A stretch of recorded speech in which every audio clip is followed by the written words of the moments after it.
So, I'd like to start by saying that I'm very honored to be here, and thank you very much to the Utah chapter and Robert for having me.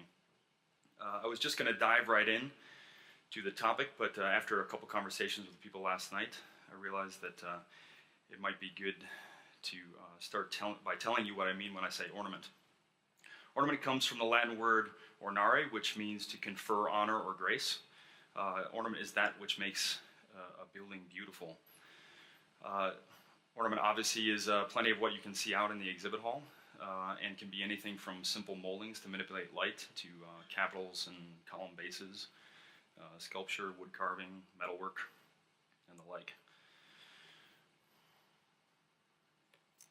Some of you may recognize this place, and those of you that know me won't be surprised that I would start with it. Those of you who don't, I spent 7 years at the University of Notre Dame, as Robert mentioned earlier, and I've spent 36 years overcoming Irish stereotypes. So it's October 15th, 2005, and I'm in graduate school at Notre Dame. #1 ranked USC is riding a 27-game win streak, and the hated Trojans are coming to town to face the 9th ranked Irish.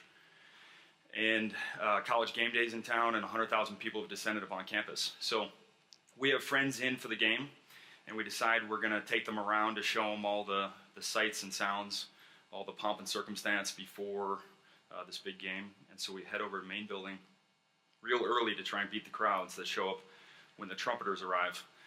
And I am completely shocked to find hundreds, if not thousands, of USC fans in the building. Way more yellow and red than I was comfortable with. And so I'm looking around, I'm completely shocked. They all have their cameras out and they're taking pictures of the building.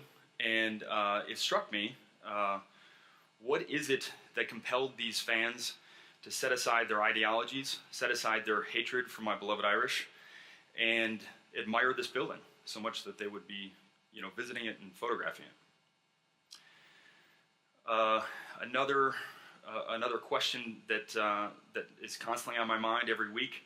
I have the honor and pleasure to pass by the buildings on the left of the screen there, and I usually shade my eyes from the one on the right. This is on my walk to work every morning, and you have on the far left, you have Holloward and Roche building. Then you've got the Manhattan building by William LeBaron Jenney, and then you've got the Metropolitan Correctional Center by Harry Weese. The Chicago Architecture Foundation leads regular tours of this neighborhood because all of these buildings are landmarked. And so every day to and from work, I get the opportunity to see groups of people huddled around a docent, listening intently, usually photographing the buildings on the left, not really at all paying attention or photographing the building on the right. So the question in my mind is, if all of these buildings are truly of value because they are landmarked, why are people really only interested and compelled to photograph the ones on the left and not so much the one on the right? The answer lies in fractal detail, fractal ornament, and the effect it has on our minds. So, what are fractals? Conceived and developed by Benoit Mandelbrot in the 70s. Fractals help explain the hidden order of nature, but perhaps best described by Mandelbrot himself when he says fractals are geometric shapes that are equally complex in their details as in their overall form. What does that really mean?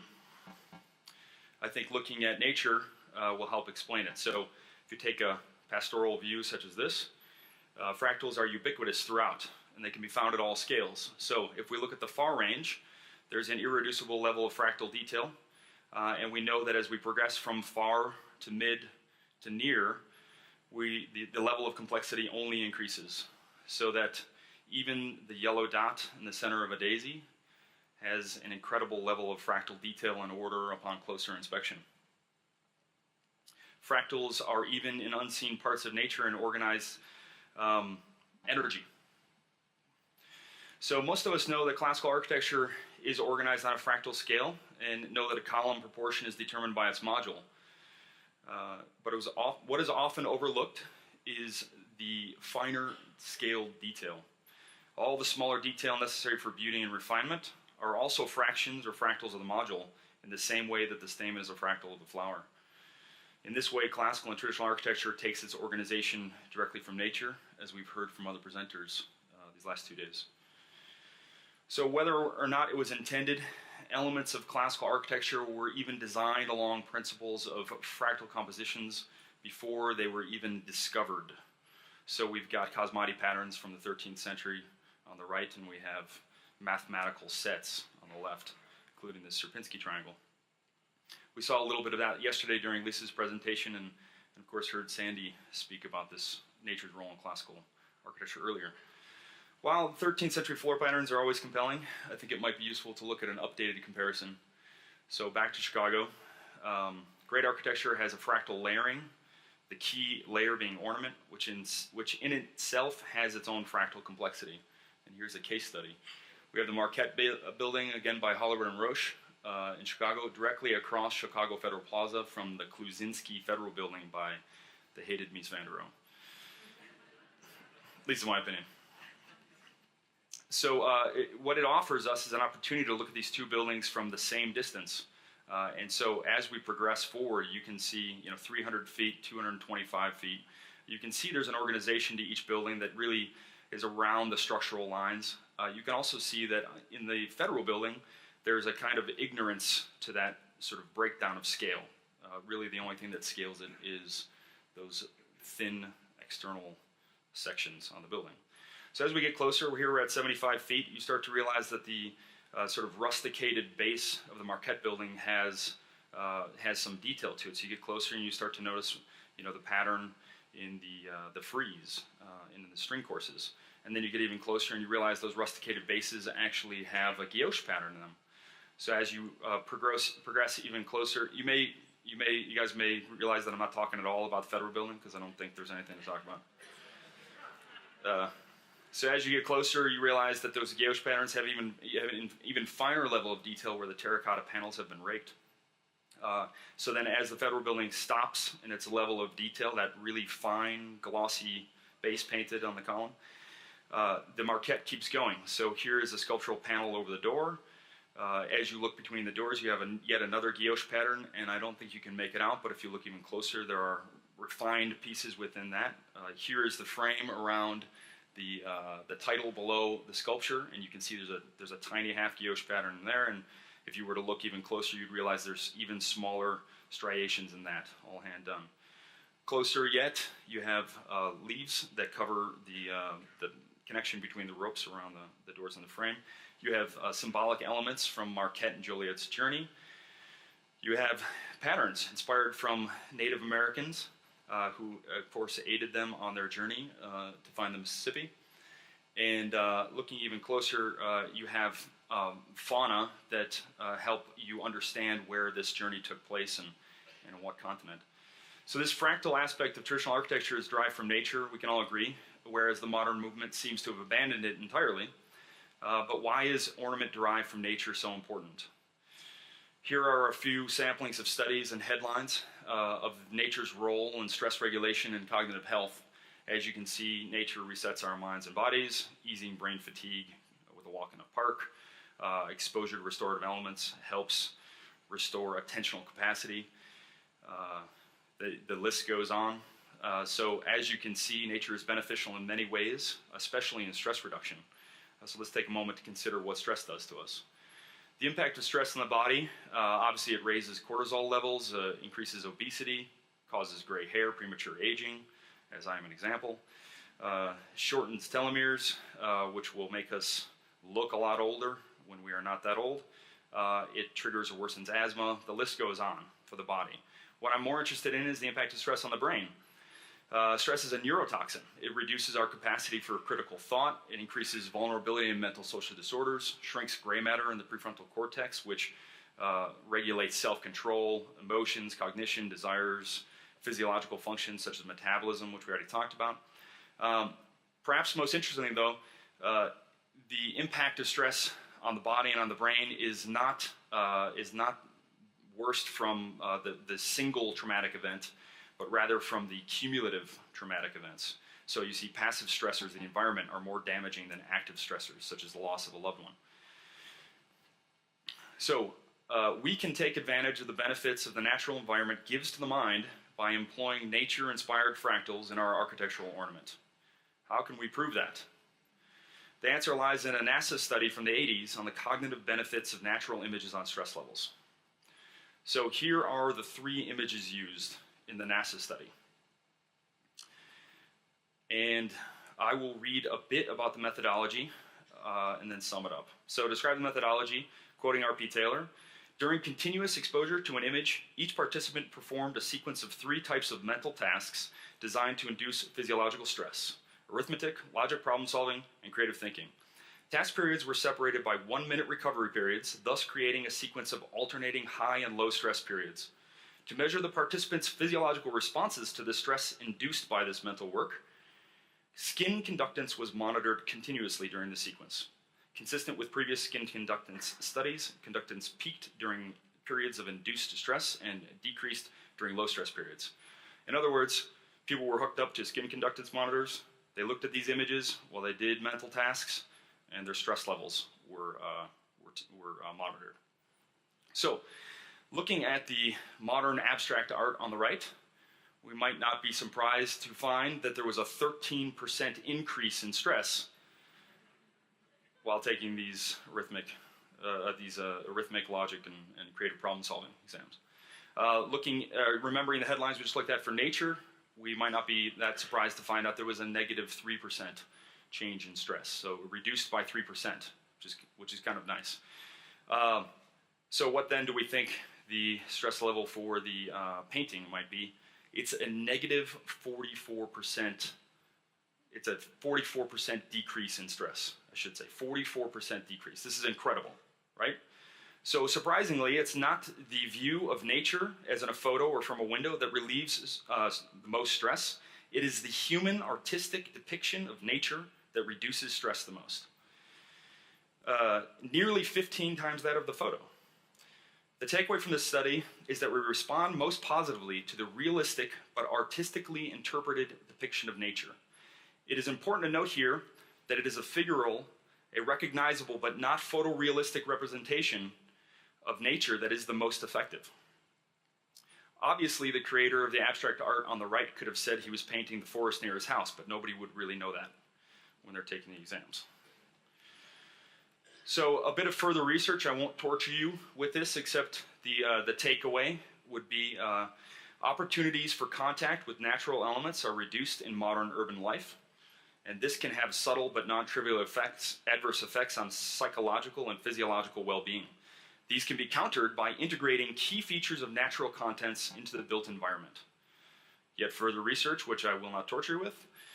The takeaway being, furthermore, the research presented here shows that the naturalness is not enough to induce a physiological response. I'll say that again. Naturalness, as a view from a window or photo, is not enough to induce a physiological response. Specific fractal values are required.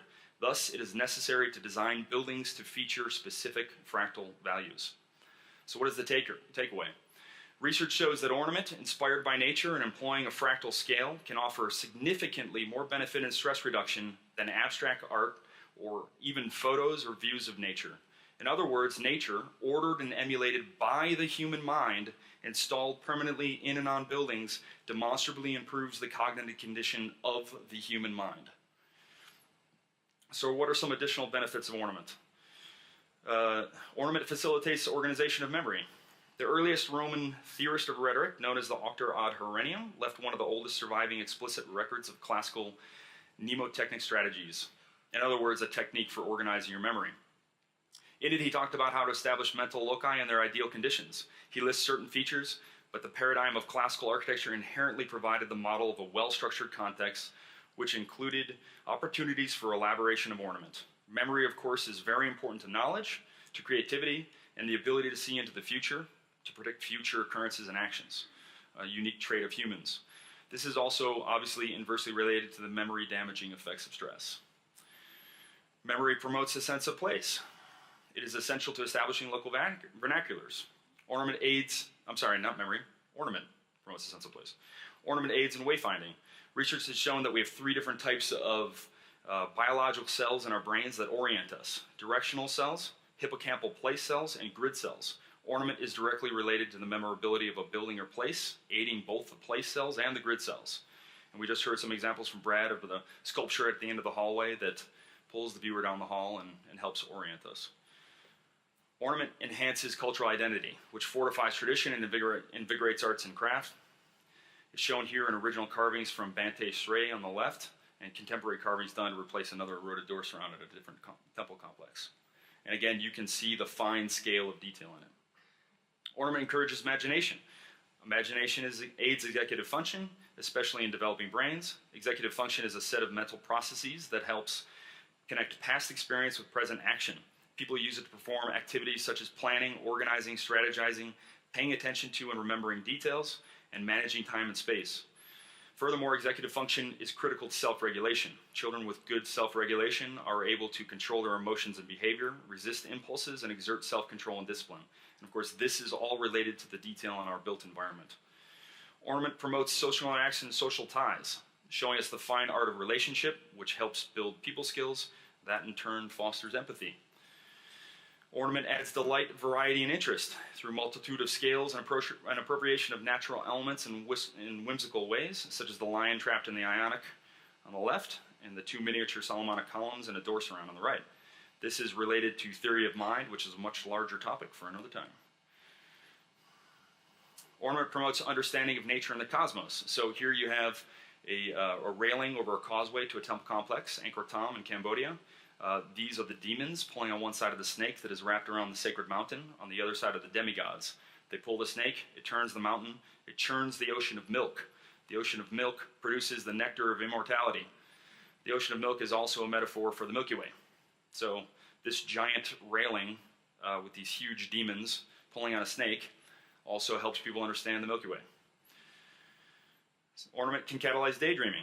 Daydreaming activates the creative and self-reflective parts of the brain at the same time as the planning and problem-solving parts of the brain. It's one of the only known processes to do this. Daydreaming also enhances creativity, helps us forget or soothe bad memories, and appears to keep us young. Here, the repeating logarithmic spiral can tap into hypnagogia. Ornament nurtures a sense of touch. To quote from the American Journal of Psychology, touch, the simplest and earliest sense, should in its higher forms be more than any other sense associated with the advance of intelligence. The skin is the mother sense, and out of it, all other senses are derived. Which is to say that ornament makes us intelligent. And by the way, who wouldn't want to touch that railing? Ornament cultivates beauty. Beauty encourages more beauty. It's a kinetic energy loop, fostering peaceful competition, such as this block in Vienna, where the buildings decoratively one-up each other. And so how does this apply to your building? Does it have proportion? Well, that's good, but it's not enough. Does your building have proportion in detail? Still good, but still not enough. Does your building have proportion in fractal detail? That's good, but it's still not enough. Does your building have proportion and fractal detail inspired by nature? Now we are cooking with oil. So in summation, among these other things, ornament reduces stress, and it should be our effort to create buildings with details which, at their most effective, actually reduce our stress, but at the least do not add to it. Life is stressful enough. Our built environment should not be contributing to that. Now, there are a dozen other factors that go into the design and use of ornament, but my hope is that this has shown you how ornament is indispensable because it is good for our mental and physical health, it is good for culture, it is good for business, and it is good for society. Thank you.